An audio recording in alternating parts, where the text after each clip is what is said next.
me to me, Dad. Okay, honey.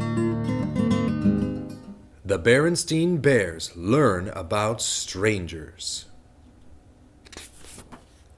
Brother and Sister Bear, who lived with their mama and papa in the big treehouse down a sunny dirt road deep in bear country, looked quite a lot alike. Except for the fact that brother was a boy cub and sister was a girl cub, they were alike in many ways. And even though they each had hobbies, brother loved to build and fly model airplanes, sister had all sorts of special interests, they enjoyed many of the same things.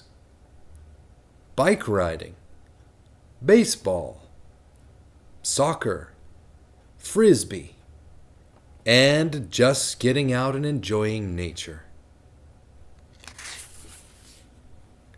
Yes, brother and sister were alike in many ways, but in some important ways they were different.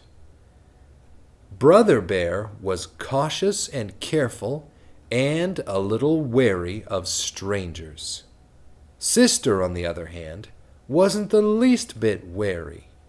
She was friendly to a fault. Just about everybody that came her way got a big hello. Hello, butterfly. Hello, frog. Hello, Mr. Truck Driver. Hello, Mrs. Shopper. Brother worried about sister's free and easy way with strangers. Strangers weren't a problem for him. Not talking to strangers suited cautious and careful brother just fine. But friendly to a fault sister was different. She talked to everybody. Hello. Hi. Hello. Sister, said brother, you're going to have to stop that. Stop what? She asked. Talking to strangers. It's just not a good idea. Why? She wanted to know. Why shouldn't I talk to strangers? What harm is there in it? Is there something wrong with strangers? Said brother, thinking about it for a moment. Those aren't questions for a brother. Those are for a mama or papa. Sister Bear, I'm glad you asked those questions, said Papa Bear in his deepest and most serious voice. The reason you should never talk to a stranger, and never ever take presents from a stranger, and never ever go anywhere with a stranger, is that it's dangerous. What's dangerous about it? She asked, wide-eyed. What can happen? Oh, dear, thought Mama Bear. I do hope Papa can tell Sister about strangers without making everything scary. All sorts of things, Papa said. Here, look at the newspaper. As she looked at it, her eyes got wider and wider. This is what she saw. Stranger bothers cub. Chief Grizzly questions stranger. Missing cub found. Cub safety meeting. I hope you're paying attention to all this, cried Papa to Brother Bear. Yes, Papa, said Brother, looking up from his airplanes. When Sister asked for a bedtime story that evening, Papa said, Of course, I have just the one. It was an old book that Papa had kept since he was a cub. The story was called Silly Goose and Wily Fox. It told how Silly Goose got into a conversation with Wily Fox. And before Silly knew quite what was happening, she found herself in Wily's lair. This is how the story ended. Then there was a snip and a snap, and all that was left of Silly Goose was a few floating feathers and a smile on the face of Wily Fox.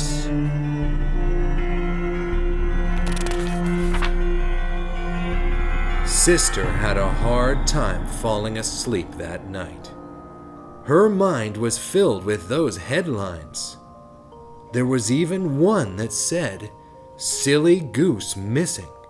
Wily Fox questioned." The sound of Brother Bear's peaceful breathing finally lulled her to sleep. The next day dawned bright and friendly to everybody but Sister. She had spent a restless night, and when she looked out the window, everything seemed a little strange. The trees seemed to reach for her. An owl stared at her, and the crows glared. "Let's go out and ride our bikes on the village green," said Brother after breakfast. But Sister didn't want to. Brother was puzzled. The green was a bright, busy, friendly place where she loved to play. Well, how about some soccer? But she didn't want to do that either. It wasn't until he suggested Frisbee, her favorite game, that she agreed to go along. Before they left, they told Mama where they'd be. It was a family rule that they never went anywhere without telling Mama or Papa. "That's fine," said Mama. "I'm on my way to Farmer Ben's for apples. I'll stop by for you on the way home." The village green was the same bustling place it had always been. This is what it looked like to everyone but Sister. This is what it looked like to her. Today, even the frogs and butterflies seemed mean and scary to Sister. Later, when somebody tapped her on the shoulder, she jumped a mile, even though it was just Mama. "How was everything at the village green?" asked Mama on the way home in the car. Sister sat in front with Mama, and Brother rode in back with the barrel of apples. "All right, I guess," said Sister, "but there were so many strangers." Later at home, when Mama and Sister were getting ready to make applesauce, Mama said, "You know, what Papa told you was quite right. It's not a good idea to talk to strangers, or accept presents or rides from them. But," she continued, "that doesn't mean that all strangers are bad. Why, chances are there wasn't a single person on that green that would harm a fly, much less a fine cub like you. The trouble is, well, it's like this barrel of apples. There's an old saying that goes, 'There'll always be a couple of bad apples in every barrel.' That's the way it is with strangers. Cubs have to be careful because of the few bad apples." "Look," said Sister, "I found one. It's all bumpy and has a funny shape." "Well, it certainly is strange looking," said Mama, "but that doesn't necessarily mean it's bad. You can't always tell from the outside which are the bad apples."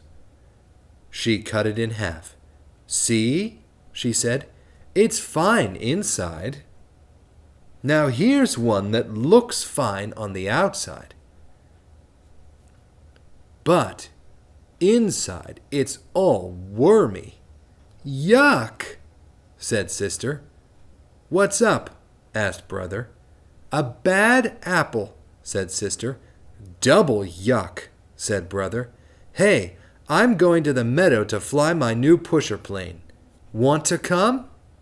Sure, Sister said. I can pick some wildflowers. She felt much better now, more like her old friendly self. The pusher plane was a great success, and the cubs were about to head home when someone drove onto the meadow with a big, beautiful orange and green model airplane. Wait, said Brother, I want to watch. It's a radio-controlled job. Sister went back to picking wildflowers, but before she knew it, Brother was talking to the stranger. For that's what he was, a stranger, no matter how big and beautiful his radio-controlled job was. She dropped her wildflowers and ran over to them.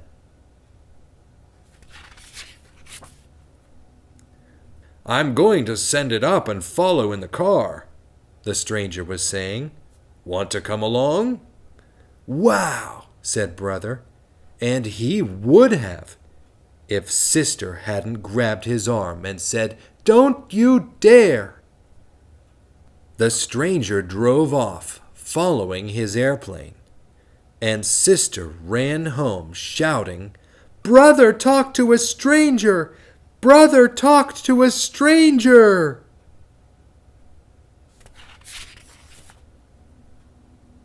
But it was a big orange and green radio-controlled job, said Brother. That doesn't matter, said Papa. We have rules about strangers, and they're important. We have rules about tattletales, too, said Brother, glaring at Sister. Sister wasn't tattling. Tattling is telling just to be mean, explained Mama. And Sister was telling because she loves you and was worried. Do you think that fellow was a bad apple? Asked Brother. Probably not, said Mama. That's right, said Sister. Most folks are friendly and nice and wouldn't hurt a fly. But you have to be careful just in case. Speaking of apples, said Mama, how about some of this applesauce I just made? As they sat having a dish of Mama's delicious applesauce, Brother and Sister thought about what they had learned that day. There was quite a lot to think about. For Brother and Sister's rules for cubs, turn the page. Brother and Sister Bear's rules for cubs. 1. Never talk to a stranger. 2. Never take candy or other gifts from a stranger. 3. Never, ever go anywhere with a stranger. 4. Don't keep secrets from your parents, especially if someone asks you to. 5. Your body is your own personal property and nobody else's business, especially the private parts. When you're real little, of course, Mama or Papa may help you with your bath or in the bathroom, and your doctor is in the body business and will have to examine you from time to time, even when you're not little. 6. Use your common sense. We can't have rules for everything. Common sense is what keeps us safe by telling us what to do in situations that are not covered by rules. The end. Thank you, Dad. You're welcome, sweetheart. You want to pick another one?